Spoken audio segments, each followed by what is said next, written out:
আসসালামু আলাইকুম, সবাইকে শুভেচ্ছা জানিয়ে আজকের ভিডিও শুরু করতে যাচ্ছি। আজ আপনাদের সামনে নিয়ে এসেছি মধুমাসের ফল কাঁঠাল দিয়ে কিভাবে চিতই পিঠা বানিয়ে সেটা পরিবেশন করেছি, সেটাই আপনাদের সঙ্গে শেয়ার করতে যাচ্ছি। আশা করি রেসিপিটা ভালো লাগবে। রেসিপি ভালো লাগলে লাইক কমেন্ট শেয়ার করতে ভুলবেন না। আর নতুন বন্ধুরা চ্যানেলটাকে সাবস্ক্রাইব করে আমার পাশে থেকে যেতে পারেন। পাশে থাকা অল অপশনটাতে ক্লিক করে দেবেন যেন নোটিফিকেশন সবার আগে আপনার কাছে পৌঁছে যায়। আর যারা এই কাজগুলো করে নিয়েছেন তাদেরকে অসংখ্য ধন্যবাদ ও আমার অন্তরের অন্তঃস্থল থেকে অনেক দোয়া ও ভালোবাসা। তাহলে চলুন দেখি প্রতি বছরই আমি এই রেসিপিটি কিভাবে করে থাকি তার মূল প্রস্তুত প্রণালীতে। সবার প্রথম এখানে আমি 3 বাটি চালের গুঁড়ো নিয়েছি। শুকনো চালের গুঁড়ো বাজার থেকে আনা প্যাকেট থেকে, এইগুলো আমি 3 বাটি নিয়ে নিয়েছি। আমরা আমাদের পরিমাণ মতো নিয়ে নিতে পারি, একটু স্কিপ হয়ে গেছে। এরপর এখানে উষ্ণ গরম পানি, যেন আঙ্গুল ডোবানো যায় ওই রকম গরম পানি দিয়ে আমি এই চিতই পিঠা বানানোর যে গোলাটা করে নিয়েছি। দেখতে পাচ্ছেন থিকনেসটা ঠিক এরকম থাকবে, তাহলেই কিন্তু পারফেক্ট চিতই পিঠা হবে। এখানে স্বাদ মতো লবণ দিয়ে দিয়েছি অল্প পরিমাণেই। এরপর চুলাতে একটা চাচ বসিয়ে দিয়েছি। চাচের যে চিতই পিঠাগুলো সেইগুলোই বানাতে যাচ্ছি। এখানে গরম হয়ে আসলে প্রয়োজনে একটু তেল ব্রাশ করে নিতে পারি আমরা। এটা আমার রেগুলারই, সেজন্য কিন্তু তেল ব্রাশ করার প্রয়োজন হয়নি। এরপর আমি এভাবে একে একে সমস্ত চিতই পিঠার যে ঘনত্বটা তৈরি করে নিয়েছি গোলাটা, সেই গোলাটা দিয়ে দিয়েছি একে একে দিয়ে এখানে ঢেকে কিছুক্ষণ জাল করে নিয়েছি।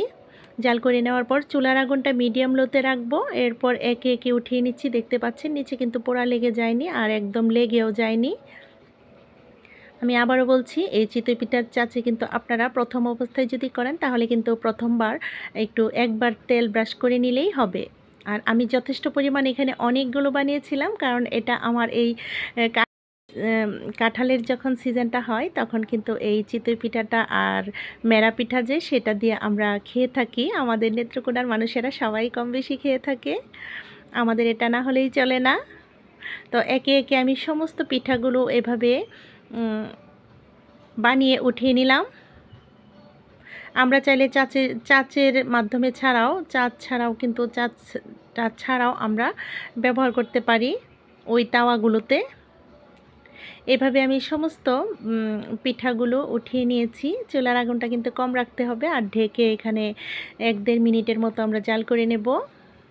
হয়ে গেল আমার সমস্ত পিঠা বানানো। এখানে অনেকগুলো পিঠা ছিল, তা আমি অল্প পরিসরে আপনাদেরকে দেখিয়ে দিয়েছি।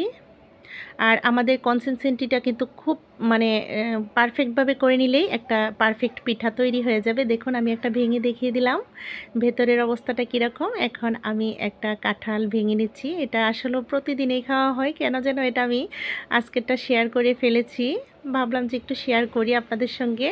তো আমি একটা পাকা কাঁঠাল ভেঙে নিয়েছি। এটা কিন্তু একদম গাছের পাকা ছিল, তাই কিন্তু এখানে আঠাটা হাতে লাগেনি। আমি কিন্তু কোনো তেল মালিশ করিনি হাতে, এভাবেই নিয়েছি। একটু পানি নিতে চেষ্টা করব। আমরা যখন কাঁঠাল ভাঙি তখন একটু একটা বোলে করে একটা পাত্রে করে আমরা পানি নিয়ে তারপরে কাঁঠালটা ভাঙার চেষ্টা করব। বারবার হাতটা যেন পানিতে ভিজিয়ে নেই, কোনো তেল দেওয়ার কোনো প্রয়োজন নেই। তবে পরিপক্ক হলে কিন্তু কাঁঠালে কষ্ট থাকে না।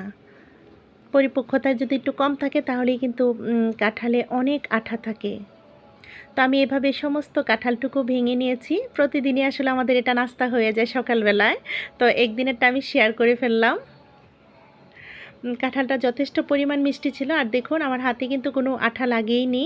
বারবার হাতটা যদি আমরা ধুয়ে কাঁঠালটা ভেঙে নিই তাহলে কিন্তু কাঁঠালের গায়ে কোনো ময়লাও লেগে থাকবে না। কাঁঠালের উপরের আবরণে যে ময়লাটা থাকে হাতে যদি ভরে তাহলে কিন্তু সেটাও আমরা ধুয়ে বারবার কাঁঠালটা ভেঙে নিতে পারি। অনেকে কিন্তু কাঁঠাল ভাঙার প্রসেসিংটা জানেন না, সেজন্য আমি শেয়ার করেছি আপনাদের সঙ্গে।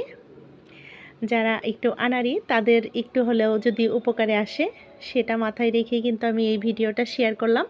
এখন আমি সমস্ত চিতই পিঠাগুলো একটা সার্ভিং ডিশে ঢেলে আমি পরিবেশন করিয়ে দেখিয়ে দিচ্ছি। দেখুন কাঁঠালগুলো আমি সমস্ত কাঁঠালগুলো একটা সার্ভিং ডিশে ঢেলে আমি পরিবেশন করে দেখিয়ে দিচ্ছি। এবার খাবার পালা, যার যার ইচ্ছা নিজ দায়িত্বে খেয়ে নিতে পারে। দেখুন কতটা লোভনীয় লাগছে, আর এই রেসিপিটা এতটা ভালো লাগে। এই যে মধু মাসে আমরা কিন্তু এটা খেয়ে থাকি, বিশেষ করে নেত্রকোনা। অন্যান্য জেলাতে কি হয় জানি না, অন্য ডিস্ট্রিক্টের খবর আমি তেমনটা জানি না, কিন্তু নেত্রকোনার যে মানুষেরা এইটা কিন্তু খেয়েই থাকে, এটা করেই থাকে, এই সিজনে একবার হলেও করবে। আমাদের ঘরে তো প্রতিদিনই সকালে এই নাস্তাটা হচ্ছে, খুবই সুস্বাদু হয়, সবটুকুই খাওয়া হয়, কোনোটাই অবশিষ্ট থাকে না, নষ্ট হয় না। অনেকটুকু করে বানিয়ে নেই, প্রতিবেশীকেও একটু দিয়েই খাই, শেয়ার করে খাই। এতগুলোই আমরা একাই খাই না, তো যেহেতু পছন্দনীয় খাবার আমরা একটু খেয়ে নিতে পারি। এটা খুবই সুস্বাদু একটা খাবার, কোনো গ্যাসের চান্স নেই, গ্যাস হওয়ার কোনো চান্স নেই, অ্যাসিডিটি হবে না।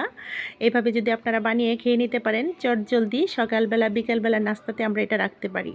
আশা করি ভিডিওটা ভালো লেগেছে। তো আগামী ভিডিও দেখার আমন্ত্রণ জানিয়ে আজকের মতো ভিডিওটা এখানেই শেষ করব। সবাই ভালো থাকবেন, সুস্থ থাকবেন, আমাদের পাশে থাকবেন, আমাদের জন্য দোয়া করবেন। আল্লাহ হাফেজ, আসসালামু আলাইকুম।